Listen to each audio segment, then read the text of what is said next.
ព្រឹកថ្ងៃទី19 ខែមករានេះម្ចាស់ផលិតកម្ម LD Picture បានឆ្លើយតបនឹងក្តីព្រួយបារម្ភដែលសារព័ត៌មានថៃចុះផ្សាយពីការលើកឡើងរបស់មជ្ឈមណ្ឌលព័ត៌មានស្តីពីស្ថានភាពថៃកម្ពុជាតាក់ទងទៅនឹងការផលិតភាពយន្តខ្មែររឿងសោកនាដកម្មភ្នំខ្មោចដែលបានចាត់ទុកជាការបំភ្លៃប្រវត្តិសាស្ត្រឬញុះញង់ឲ្យមានការស្អប់ខ្ពើមនោះលោកលីលីដាអ្នកដឹកនាំរឿងផ្ទាល់បានពន្យល់វិញថាកុំបារម្ភអីក្នុងរឿងលោកនិយាយតែការពិតហើយលោកក៏មានក្រមសីលធម៌វិជ្ជាជីវៈត្រឹមត្រូវនៅក្នុងនាមជាអ្នកដឹកនាំរឿងដែរបន្ទាប់នេះធ្វើឡើងក្រោយសារព័ត៌មាន Council English នៅថ្ងៃអាទិត្យទី18 ខែមករាឆ្នាំ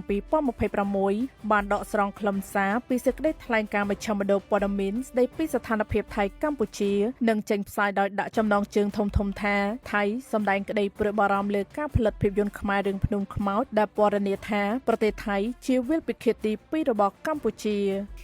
មជ្ឈមណ្ឌលព័ត៌មានស្តីពីស្ថានភាពថៃកម្ពុជាបានបង្ហាញក្តីព្រួយបារម្ភពីការពណ៌នានៅក្នុងខ្សែភាពយន្តខាងលើដោយយល់ថាខ្លឹមសារនៃចំណងជើងរឿងគឺមិនគួរប្រើនោះទេខណៈថៃបានចាត់ទុកថារឿងនេះផលិតដើម្បីបង្ខូចប្រវត្តិសាស្ត្រឬញុះញង់ឲ្យមានការស្អប់ខ្ពើមជាមួយគ្នានេះមជ្ឈមណ្ឌលព័ត៌មានស្តីពីស្ថានភាពថៃកម្ពុជាក៏ជំរុញឲ្យគ្រប់ភាគីទាំងអស់ប្រើប្រាស់ពាក្យពេចន៍ដែលមានលក្ខណៈស្ថាបនាមិនញុះញង់និងមិនវិនិច្ឆ័យដោយសង្កត់ធ្ងន់ថា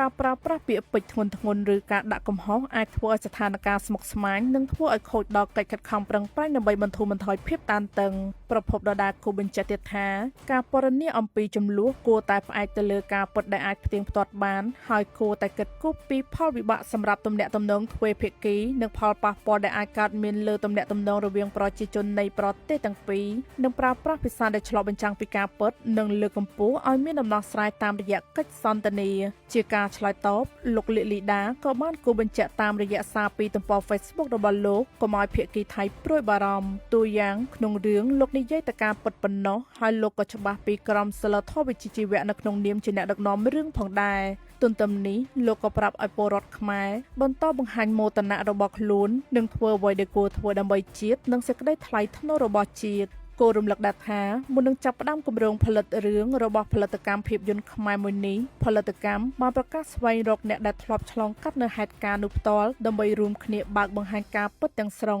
ពីទង្វើអមនុស្សធម៌របស់យោធាថៃពីអតីតកាលនៅក្នុងន័យចងក្រងនៃការពិតជូនខ្មែរជំនាន់ក្រោយមើលក៏ដូចជាប្រាប់ការពិតទៅកាន់ពិភពលោកតាមរយៈវណ្ណកម្មភាពយន្តនេះផងដែរតួយ៉ាងមានសាក្សីរស់ជាច្រើនបានអះអាងថាភ្នំខ្មោចជាភូមិសាស្ត្រព្រំដែនរបស់កម្ពុជាដែលលាក់ទុកនៅសោកនាដកម្មដ៏ឃោរឃៅពីសំណាក់យោធាថៃមកលើរាជខ្មែររាប់ពាន់នាក់ពោលគឺអំឡុងពេលដែលកម្ពុជាកំពុងវឹកវរក្រោមរបបខ្មែរក្រហមបើផ្អែកតាមសៀវភៅភ្នំដងរែកទីពុំអាចផ្លេចស្នាដៃនិពន្ធផ្ទាល់របស់អ្នកកញ្ញាបណ្ឌិតគួចមេងលីដែលបានរៀបរាប់ពីបទពិសោធន៍ជីវិតរបស់លោកនៅក្នុងឆ្នាំ